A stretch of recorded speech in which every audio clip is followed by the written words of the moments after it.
The cabin cost $4,200. I know how that sounds. Half the people in Hale County told me directly what they thought of it, and the other half made sure word got back to me through other channels. Wade Ashworth, my ex-father-in-law, didn't bother with channels. He found me at the Piney Ridge gas station on a Tuesday afternoon in early March, leaned against his white F-350 with the Ashworth development signs on both doors, and said, in the measured tone he reserved for conversations he considered beneath him, "I heard you put an offer on the Voss place." "Closed this morning," I said. He looked at me the way you look at a man who has just paid good money for a broken engine. Not cruel, not even angry, genuinely puzzled, like he was still working out how someone could make that particular decision. "Harlan's cabin's been sitting empty 2 years," he said. "County had it listed twice and pulled it both times. Nobody wants it, Caleb." "I want it," I said. "The county assessor called it uninhabitable. I can fix it." The smile that came after that was the part that stayed with me longest. Patient, faintly tired. The smile of a man who has already made up his mind about something and no longer considers it worth the energy to argue. "Well," he said, "suit yourself." He climbed back into his truck and was gone before I had finished pumping my gas. I drove home thinking about that smile the whole way. If you're enjoying this story so far, don't forget to hit the like button and subscribe. Drop a comment telling me where in the world you're watching from. I love hearing from you. My name is Caleb Mercer. I am 37 years old. I work the counter at Hardin's Hardware on Route 9 in Bend Falls, Tennessee, which is a kind of job that teaches you a great deal about what things cost and very little about what they are worth. I have been there 4 years, since the construction company I worked for shut down after a large contract fell through and took 60 jobs with it all at once.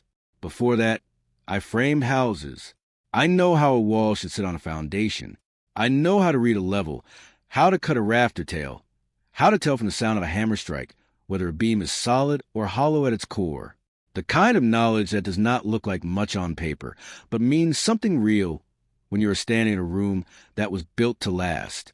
My daughter Emma is 9 years old. She has her mother's dark hair and her grandmother's habit of going very still and quiet when she is working through something difficult. She draws horses in the margins of her school notebooks, reads above her grade level, and has a patience about her that most adults I know have not managed to acquire in twice her years. She sleeps on a pull-out couch in the apartment we rent on Millstone Road, which is technically a one-bedroom, and she has never once complained about it. That matters to me more than I know how to say. Her mother is Renee Mercer for 6 years, and then Renee Ashworth again after the divorce, which was finalized 18 months after the construction job ended and the arguments about money started overlapping the arguments about everything else. I do not carry bitterness about Renee. She made her choices. I made mine. What I carry instead is a low, steady awareness that Emma lives in an apartment with a pull-out couch, while Renee lives in a 4-bedroom house with a pool, and that the distance between those two facts is something I think about every single morning when I get up.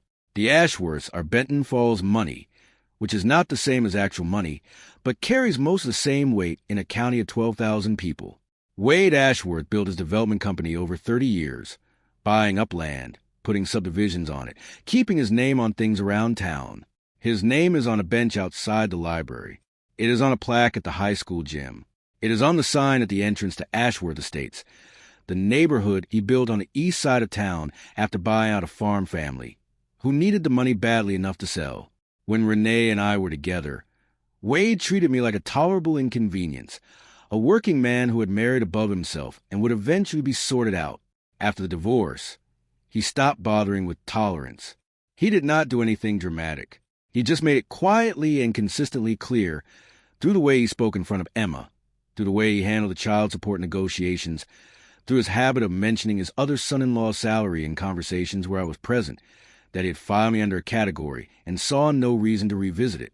I bought the Voss cabin because it was all I could manage to buy. I had been saving for 2 years. $40 here, $100 there, every month after rent and groceries and Emma's school supplies and the truck payment.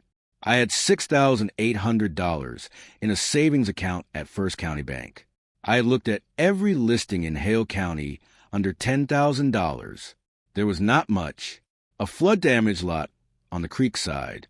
A mobile home with a condemned foundation that had been reinstated so many times the paperwork had become incomprehensible. A half-acre parcel near the highway with no structure and no water access. And the Voss cabin. Harlan Voss had died 2 years before I found the listing. 84 years old, alone, no next of kin the county could locate. He had lived on Crane Hollow Road since 1963. In a cabin he had built himself with timber cut from the surrounding acreage. 2.5 acres, county record said, though the property lines had never been formally surveyed, and the actual boundaries were a matter of some debate among the people who lived nearby. The cabin was listed at $4,200, which the county assessor had calculated as the value of the land minus the estimated cost of demolishing the structure, meaning that by the county's reckoning, the cabin itself was worth less than nothing, and the price reflected it. I drove out to look at it on a Saturday in February. Emma came with me.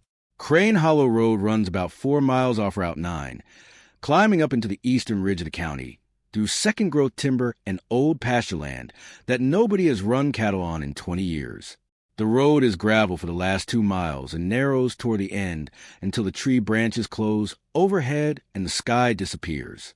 The Voss place is the last property before the road dead ends at a gate belonging to the Tennessee Valley Authority. We parked and got out. Emma stood in the road and looked at the cabin for a long moment without speaking. It was not pretty. The roof had sagged at the ridge. The front porch had pulled away from the main structure and listed badly to the left. The cedar siding had gone gray and was missing sections on the north face where the weather had gotten underneath. Every window was either filmed with grime or boarded with plywood. The front door hung open 2 inches, the latch broken, and through the gap came the smell of old wood, closed air, and something dusty I later identified as decades of paper. Emma looked at me. "Can we go inside?" "That's why we're here," I said. The interior was dim. I had brought a flashlight, but it took a moment for our eyes to adjust even so. The main room had a stone fireplace along the back wall, solid and straight, which told me something about how the cabin had been built. A fireplace that has not moved in 60 years means the foundation is good. The floors were wide plank pine, worn dark with use, but when I knelt and pressed on them at the corners they were firm. No give, no soft spots. The ceiling had water staining from the roof damage, but the framing above it, visible through a gap where ceiling board had dropped, looked dry and sound. Emma wandered ahead of me. She stopped in the doorway of the back room and said, "There's a rug in here." There was. A heavy braided oval rug, faded but intact, taking up most of the floor. On the wall above where a bed had been, Harlan had tacked a topographical map of Hale County, dated 1974, pencil marks indicating property lines and elevation contours in a hand I would come to know well in the months ahead. I stood in that room for about 3 minutes, looking at the walls and the floor and the map. The cabin needed significant work. A new roof, porch reconstruction, window replacement, plumbing updates. I knew what each of those jobs cost because I had spent 4 years selling materials for them. The math was tight. All what I had saved, plus labor I would put in myself, evenings and weekends, stretched as far as it could go. Emma turned and looked at me from across the room. She was standing on the braided rug, her hands in the pockets of her jacket, her expression careful and still in the way it gets when she has decided something but has not said it yet. "I like it," she said. That was the end of the deliberation. I put in an offer 2 days later.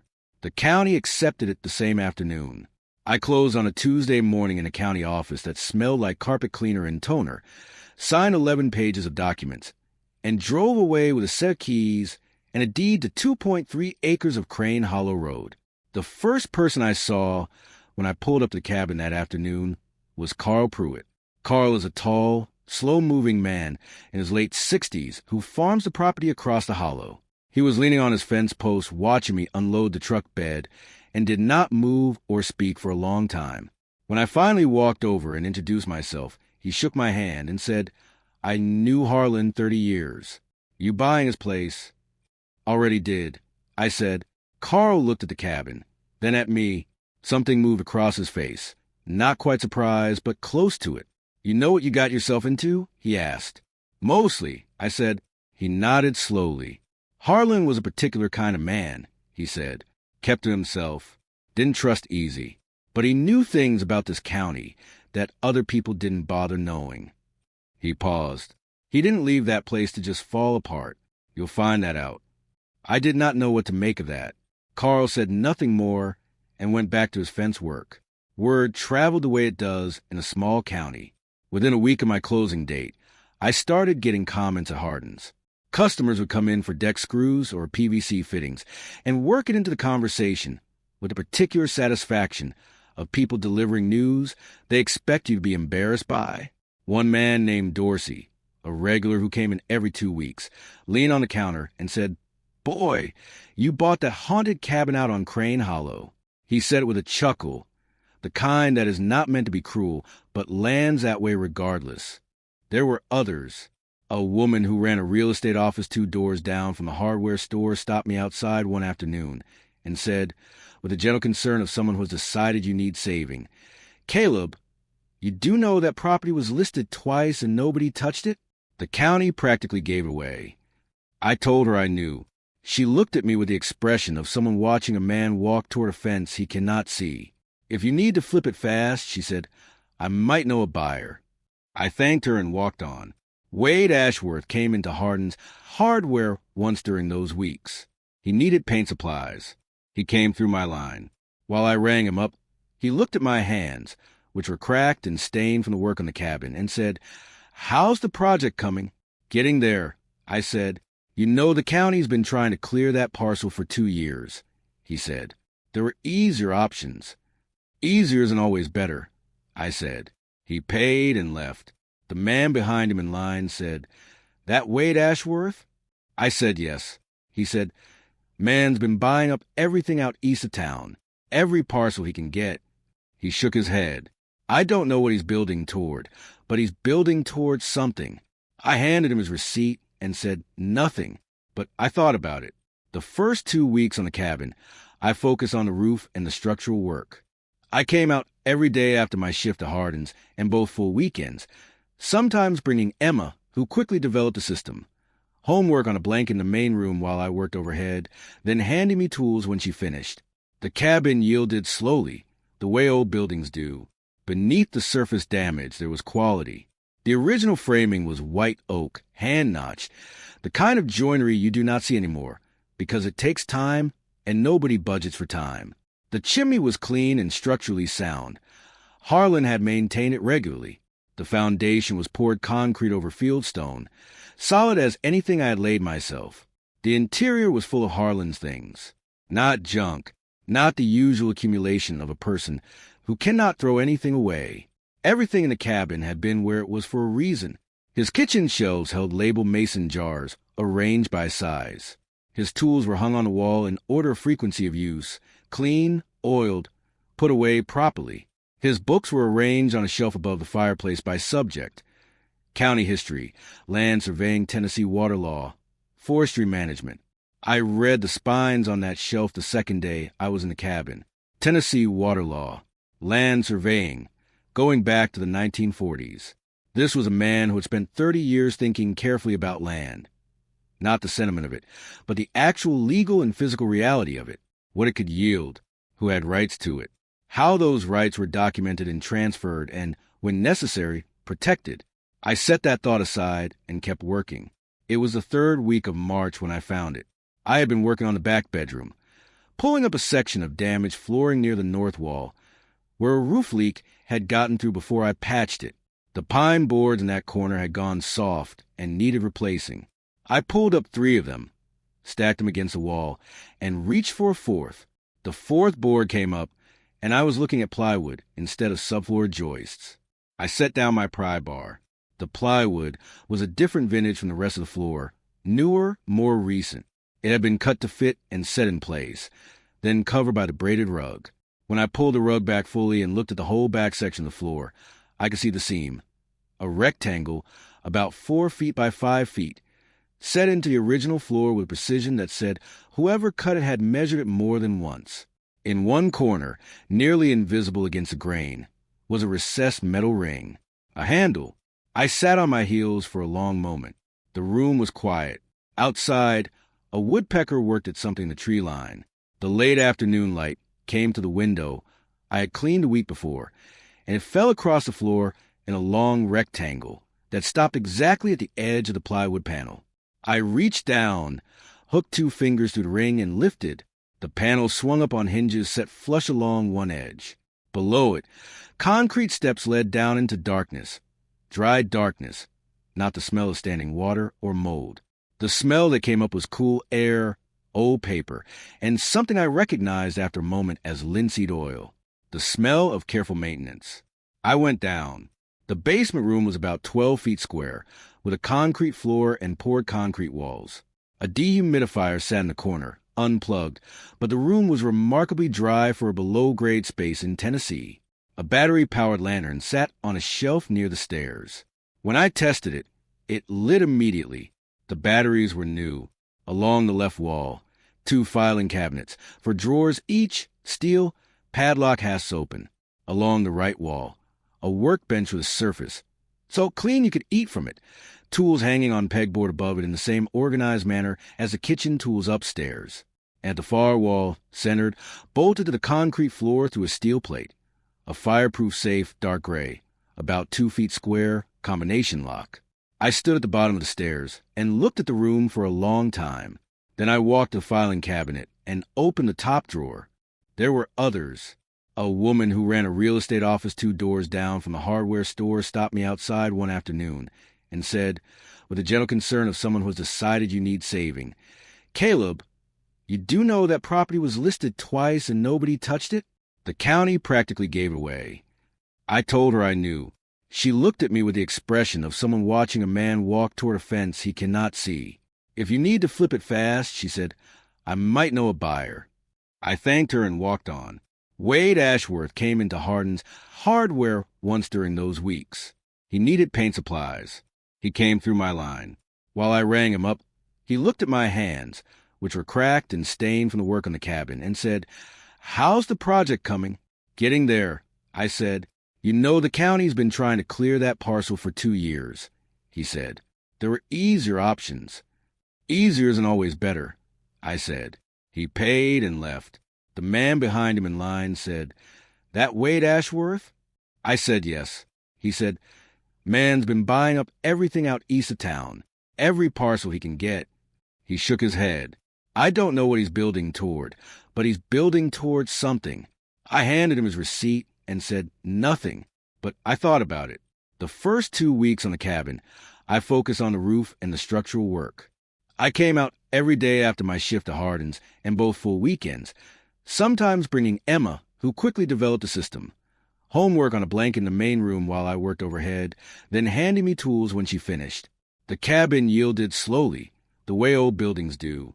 Beneath the surface damage, there was quality. The original framing was white oak, hand-notched, the kind of joinery you do not see anymore, because it takes time and nobody budgets for time. The chimney was clean and structurally sound. Harlan had maintained it regularly. The foundation was poured concrete over fieldstone, solid as anything I had laid myself. The interior was full of Harlan's things. Not junk, not the usual accumulation of a person who cannot throw anything away. Everything in the cabin had been where it was for a reason. His kitchen shelves held labeled mason jars, arranged by size. His tools were hung on the wall in order of frequency of use, clean, oiled, put away properly. His books were arranged on a shelf above the fireplace by subject: county history, land surveying, Tennessee water law, forestry management.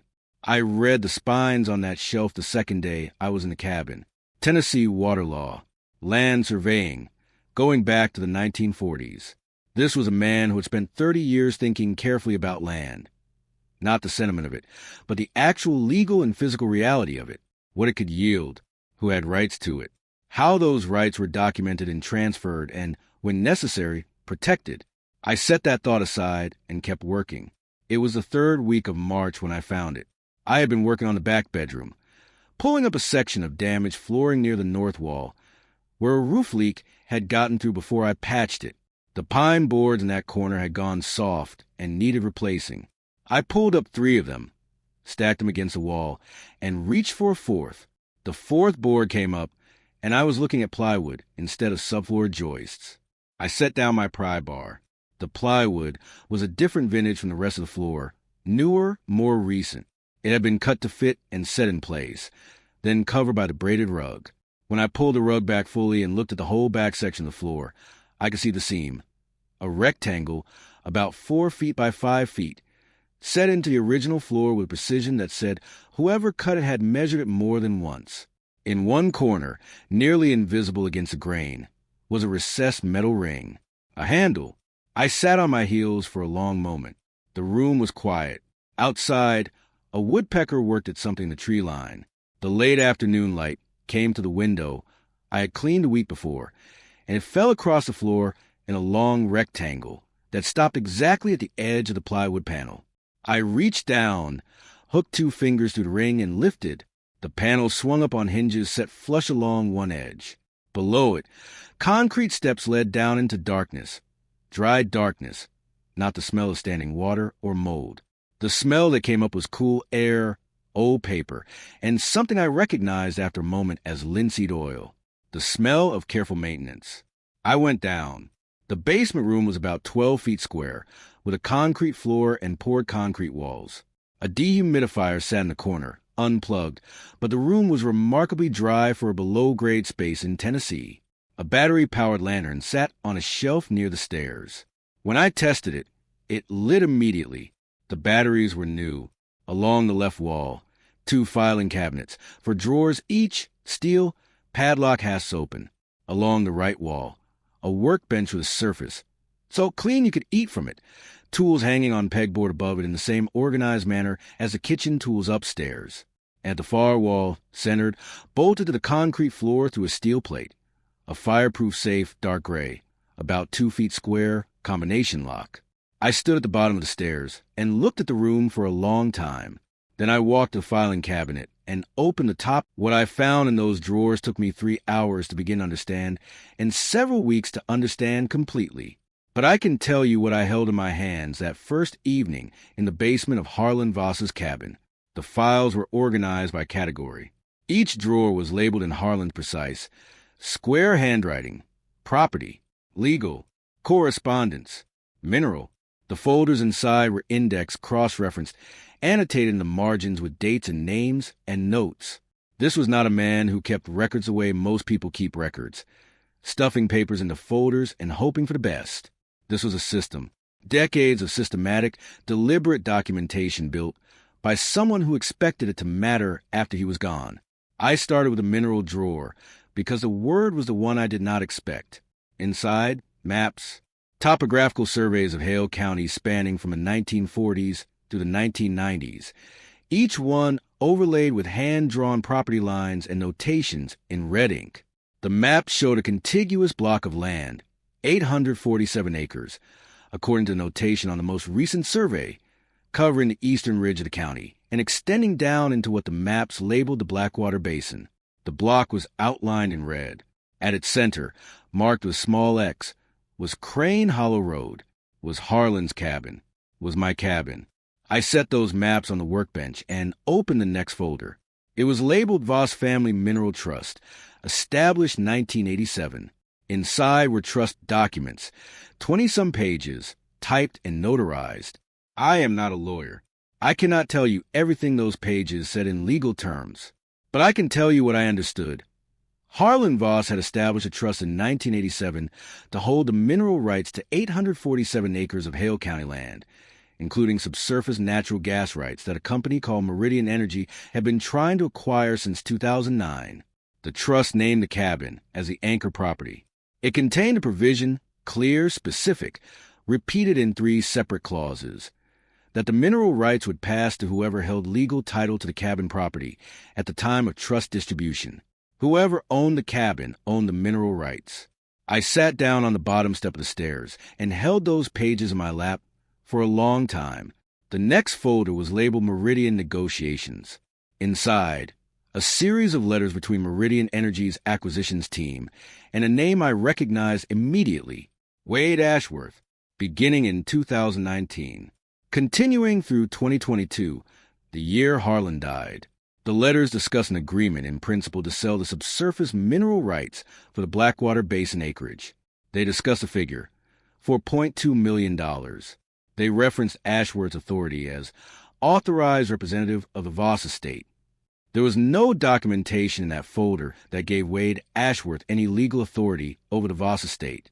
No court order, no letters testamentary, no formal appointment as administrator. There was a letter from Harlan Voss, dated 11 months before his death, addressed to Wade Ashworth, stating in language so direct it left nothing to interpretation. You have no authority over this property or its associated rights. Any agreement you have represented yourself as empowered to make is void. Stop contacting Meridian on my behalf. Wade Ashworth had continued contacting Meridian after receiving that letter. I know this because the next folder was labeled Ashworth Correspondence and contained Meridian's replies to Ashworth dated after the date of Harlan's letter. One of them referenced a meeting Ashworth had attended with Meridian's acquisitions director after the letter. Another confirmed his continued representation of the estate's interests following Harlan's death. Under that folder, a business card. Heavy stock, simple design. Josephine Tate, attorney at law, Benton Falls, Tennessee. A handwritten note was paper-clipped to the card in Harlan's writing. She knows everything. Call her when you're ready. And in the property drawer below the trust maps, a sealed envelope. Cream-colored, slightly yellowed. On the front, in Harlan's careful square hand, 2 words. T.O. whoever. I opened it. 3 pages, filled front and back. I don't know your name. It began. I don't know anything about you except one thing. You bought this cabin at the price I set.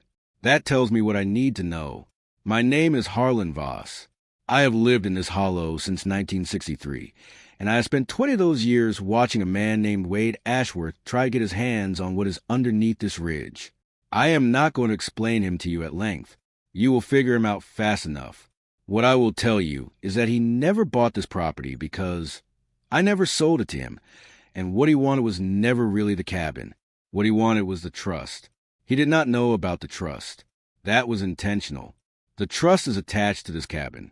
Ownership of the cabin triggers the rights. I drew it up that way in 1987 because I wanted whoever came after me to deserve it.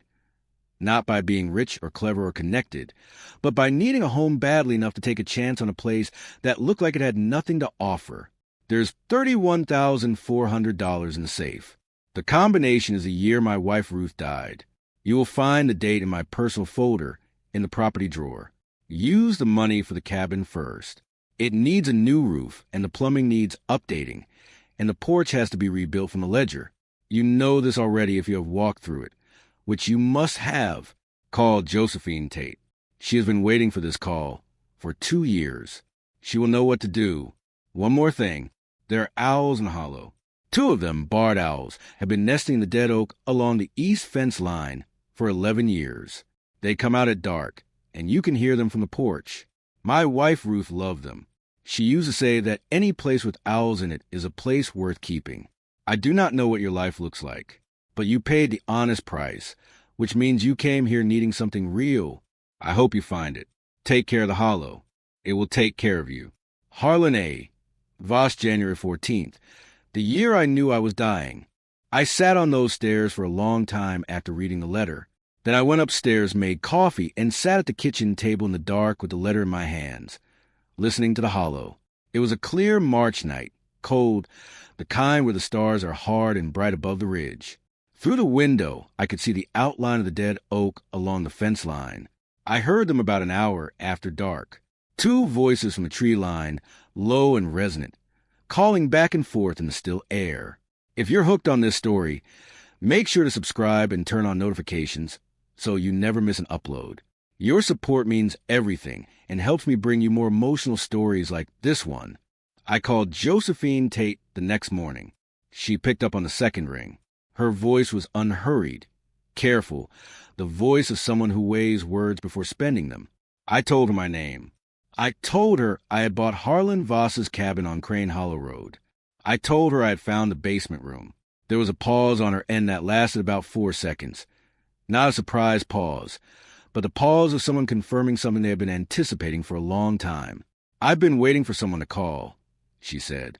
Josephine Tate had been Harlan Voss's attorney for 22 years. She was 61, a solo practitioner who had spent most of her career doing estate and property work in Hale County. She knew the county's land records the way Harlan had known them, thoroughly, systematically, without sentiment. She had drafted the Voss Family Mineral Trust in 1987. She had advised Harlan on every significant legal decision he made about his property since then, and she had watched, over the 2 years since his death, as Wade Ashworth maneuvered to position himself as the effective administrator of an estate with no legitimate administrator, in an effort to push through a mineral rights sale that would have put $4.2 million into Ashworth accounts. She came to the cabin the following Tuesday. She was a slim woman with silver hair cut short and reading glasses she pushed up onto her head when she was not using them. She walked into the cabin, looked around the main room with the expression of someone taking inventory, and said, "Harlan kept this place well." "He did," I said. "He kept everything well," she said. "That was his nature." We went downstairs together. She moved through the filing cabinets with the ease of someone reviewing materials she knew were there, occasionally pulling a folder, reading for a moment, returning it. When she reached the Ashworth correspondence folder, she stopped and read each letter once, then stood holding it. What he was doing, she said, was preparing to present himself at the county level as the effective administrator of the Voss estate, then proceed with the Meridian sale. With Harlan gone and the cabin sitting empty, he may have believed no one would check the trust documents closely enough to stop it. She paused. He was wrong about that. Because of the trust provision, I said. The trust is clear, she said. Ownership of the cabin triggers the mineral rights. Once you close on this property, the trust activated in your name. The mineral rights belong to you. I looked at the map spread on the workbench. 847 acres. The eastern ridge of Hale County. Below it, according to Meridian's own letters, a natural gas formation they've been trying to access for over a decade. There's also the safe, I said. She looked at me. Harlan mentioned a safe in a letter he wrote me in the last year of his life. He said the combination was personal. I think I know it, I said. In the property drawer, I had found a folder of personal documents. Harlan's marriage certificate, his wife Ruth's death certificate, Ruth Annelle Voss, died March 4th, 1994. The date Josephine later told me Harlan had first walked into her office 2 weeks after burying his wife and told her he wanted to put everything in order. I knelt at the safe and turned the dial. March 4th, 94. The handle turned. Inside, bundled cash, each stack labeled in Harlan's handwriting with amounts and dates going back to 2014. Below the cash, the original trust documents in a waterproof document bag, and in a smaller compartment at the bottom, a plastic case holding 6 microcassette tapes, each one labeled in red marker. 6 dates spanning 3 years, each followed by one word. Ashworth. Josephine looked at the case for a moment. Harlan had a recording device, she said. It was not a question. There's a note in the correspondence folder. I said, he kept one in the kitchen. He turned it on when he had visitors he did not trust. She closed the safe door slowly and stood up. I'm going to need to hear those tapes, she said. We listened to them the next afternoon. Josephine brought a microcassette player from her office. We sat at Harlan's kitchen table with the recorder between us, and the voice of a dead man who had spent the last years of his life building an airtight case played back across the room. Harlan Voss had a voice like gravel washed smooth, low, unhurried, each word placed with care. On the tapes he spoke rarely, mostly listening as Wade Ashworth arrived at the cabin, 3 documented visits over 3 years, and laid out what he called the plan. The plan was presented each time with slight variations, but the same core structure. Ashworth would act as a state representative when Harlan was gone, present the mineral rights to Meridian under his claimed authority, close the sale, and take his percentage. What he offered Harlan in exchange was, on the first tape, $60,000 cash. On the second tape, our friendship and my assurance that your property will be properly looked after. On the third tape, recorded 6 months before Harlan died, the offer had dropped to $40,000, and the tone had shifted from persuasion to pressure. On that third tape, toward the end, Harlan's voice came through clear and even, I know what you want, Wade. I've known it for years. But I'll tell you the same thing I've told you every time. You've driven out here. That trust runs with the cabin. Whoever buys it owns everything underneath. You can't buy what I'm not selling, and you can't take what I'm not giving. When I'm gone, this place goes to whoever needs enough to come out here and pay the honest price. Whatever they find, they earned. Wade Ashworth's voice on the tape. You're being unreasonable, Harlan. Nobody's going to buy that cabin. I'll make sure of it. Harlan, you can try. A long silence on the tape. Then the sound of a chair scraping. Footsteps. A door. Josephine reached over and stopped the recorder. The kitchen was quiet. Outside, the woodpecker was at the dead oak again, methodical and unbothered. He kept the price at $4,200. Josephine said, because someone without extra money would buy it. I said, someone Ashworth wouldn't bother to move against, because they didn't look like they had anything worth going after.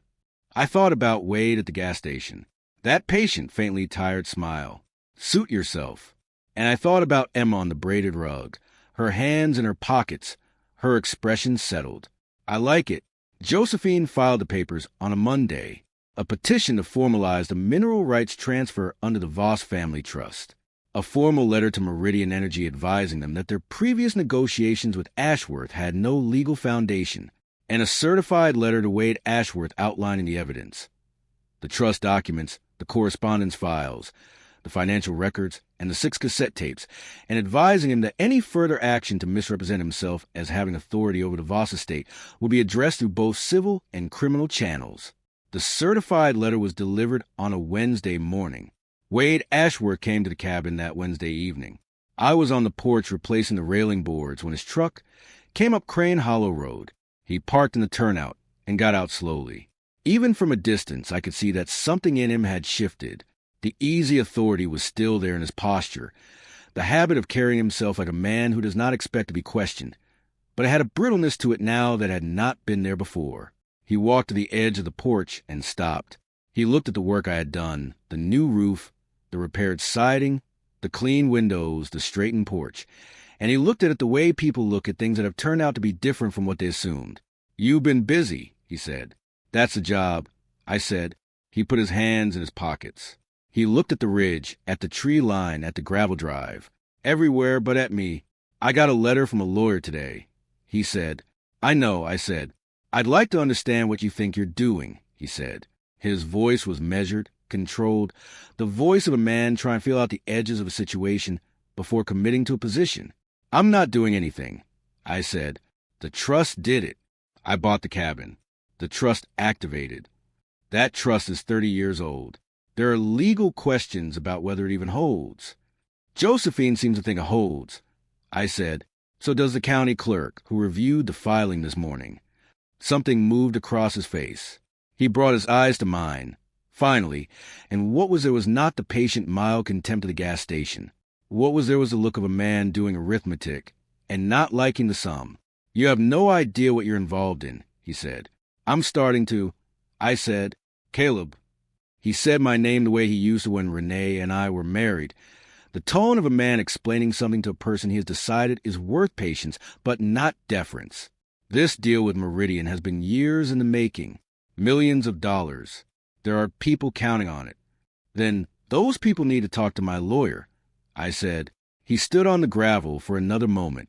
Then he turned and walked back to his truck, pulled out carefully, turned around in the narrow road with controlled, precise movements, and drove away without looking back. Carl Pruitt appeared at my fence line about 10 minutes later. He had been working in his lower field and stood with his hands on the top rail, watching Ashworth's truck disappear around the bend. That was Wade Ashworth, he said. It was, I said. He used to come out here when Harlan was alive. Carl said, every few months. Never stayed long. Harlan didn't like it. He looked at me. Harlan told me once, about 2 years before he died, that someone was going to buy this cabin who didn't know what they had. He said that was the point. If they knew what they had before they bought it, they'd pay for it differently, act about it differently. He wanted someone who needed a place to live. I said, he wanted someone Wade Ashworth wouldn't go after until it was too late. Carl said, he went back to his field. I went back to the railing boards. The light was going out of the sky above the ridge, and the hollow was filling up with the quiet of early evening, And I stayed at the work for another hour because there was always more work, and because the work was how I thought. Josephine scheduled a meeting at the county courthouse 3 weeks later. She had requested the presence of a Meridian Energy representative, the county recorder, and Wade Ashworth or his legal counsel. The stated purpose was to formally establish title to the mineral rights of the Voss family trust and to clarify the basis upon which prior negotiations were conducted. I arrived early and sat in the corridor outside the conference room with Emma's school drawing of a horse folded in my jacket pocket. She had given it to me that morning and told me to put it somewhere for luck, and I had not argued. Josephine arrived carrying a leather briefcase that I had learned by then contained everything: the trust documents, the correspondence files, the Meridian letters, copies of all Harlan's property records, and a small tape recorder loaded with a cassette copy she had made of Harlan's originals.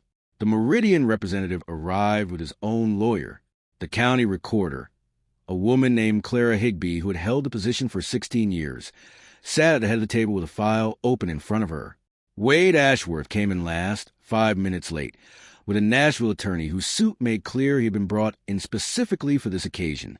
The Nashville attorney opened with a prepared statement about the ambiguity of the trust documents provisions, the 30-year gap between his establishment and the current claim, and several case precedents he delivered with the confidence of someone who believes the other side of the table is not prepared to respond. Josephine let him finish. Then she opened her briefcase and laid the documents on the table one by one. The original 1987 trust, notarized and recorded with the county. The chain of title showing Harlan Voss's ownership of the cabin through to the date of my purchase. My deed, recorded February 28th. The trust provision, marked in yellow, stating in plain language that legal title to the cabin property triggers transfer of all mineral rights held by the Voss family trust to the cabin's owner. The county recorder certification, completed that morning, acknowledging the transfer as valid under the trust terms. The Nashville lawyer read through the provision twice. He leaned to his left and said something quietly to Ashworth. Ashworth looked at the documents on the table. Then he looked at me. The patient mild contempt from the gas station was gone. The measuring calculation from the porch on Crane Hollow Road was gone. What was there instead was a blankness. The look of a man whose entire framework for a situation has just been removed from beneath him and who has not yet found a replacement. Clara Higbee looked at the Nashville lawyer over her reading glasses. "Is there a dispute with the county recording?" she asked. "There may be questions about the trust's applicability in the current. The trust was properly recorded in 1987, she said. Her tone was not unkind, but it was final, the tone of a woman who has spent 16 years establishing the difference between a question and a resolution. The provision is clear. The property transferred. There is nothing before me to dispute. Josephine set the cassette recorder on the table. There is also the matter of the negotiations Mr. Ashworth conducted with Meridian Energy between 2019 and 2022, which he conducted without legal authority, she said. She looked at the Meridian lawyer. Your client will want to understand what documentation we hold on that before deciding on its exposure. She pressed play. Harlan Voss's voice came into the conference room, low and even and absolutely clear. I watched Wade Ashworth listen to himself on tape.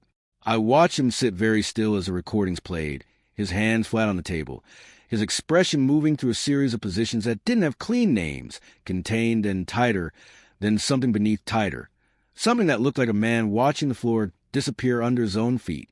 The Nashville lawyer set his pen down somewhere in the second tape and did not pick it up again. When the third tape ended, the conference room was quiet. Clara Higbee looked at Wade Ashworth. She had known him for most of the years she had held her position. She had processed his development filings. She had spoken to him at county events. What was in her face was not satisfaction at what she had just heard. It was something more complicated, the expression of a person sorting out the difference between who they thought someone was and who they now understood them to be. Ashworth said nothing for a long moment. Then he said very quietly to his lawyer, "I'd like a moment." The Nashville lawyer told him there was nothing more for him to do in the room. Ashworth looked at me. It was a long look, and in it I saw things I had not expected to find. Not just a collapse of the legal position, but something older and less defended underneath. A man who had been running calculations for so long he had forgotten what it felt like to simply be wrong. Not wrong in a strategic sense. Wrong in the plain, uncomplicated sense that most people learn to sit with when they're young, and that some people spend their whole lives building around instead. Harlan knew, he said, not to me, not to anyone in particular. He knew for a long time, Josephine said. That's why he documented everything. Ashworth stood up. His lawyer gathered the papers from his side of the table. They left without further comment. Clara Higbee looked at me across the table. After a moment, she said, "That property was listed at $4,200. "Yes," I said. She was quiet for a moment. Then she closed her file. "Good morning, Mr. Mercer," she said, and that was the end of it. Word traveled the way it does in a county of 12,000 people, without announcement, with considerable thoroughness.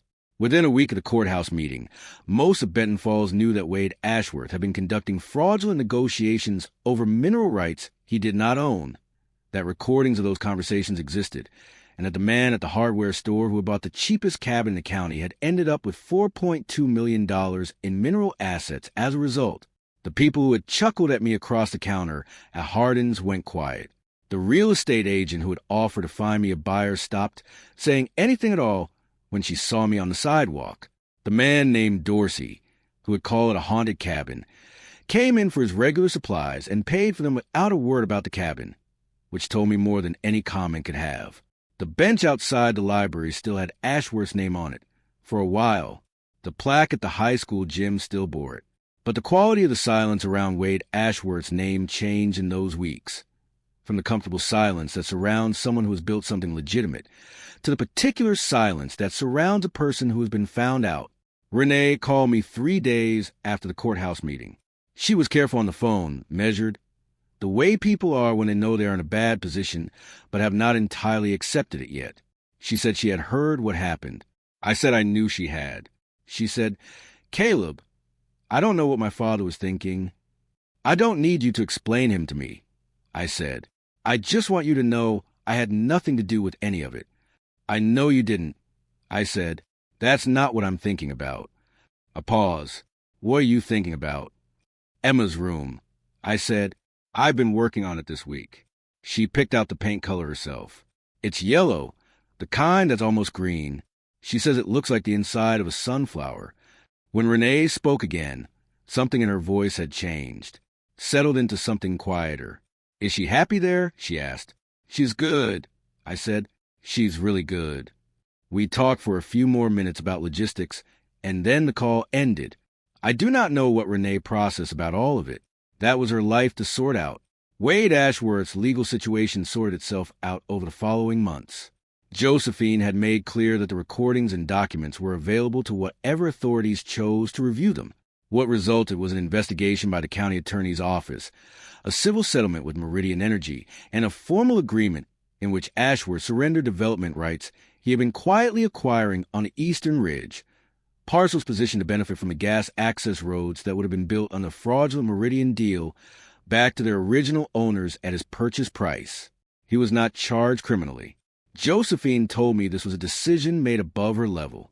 What I can say is that by the time the legal dust had settled, the Ashworth development signs had come off the F-350, and a plaque removal service visited the library on a Thursday morning that several people in town noticed and no one commented on. My terms with Meridian Energy were not complicated. Josephine negotiated them over 6 weeks with the methodical care of someone who had been prepared to do this for years, which she had. The final agreement was a lease on the subsurface rights, not a full sale. Royalties paid quarterly for the life of the extraction. Surface impact restrictions protecting the ridge and the watershed. A provision that Carl Pruitt's farm property would not be affected by any access road construction.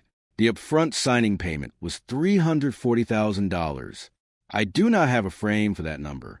I still do not, entirely. I paid off the truck. I put a portion into a fund for Emma's education. I hired a contractor to finish the cabin interior properly, and I stood in the main room with him and went through the specifications the way I had done on job sites when I still framed houses, talking about header sizes and insulation values and the right way to restore the original pine flooring rather than replacing it.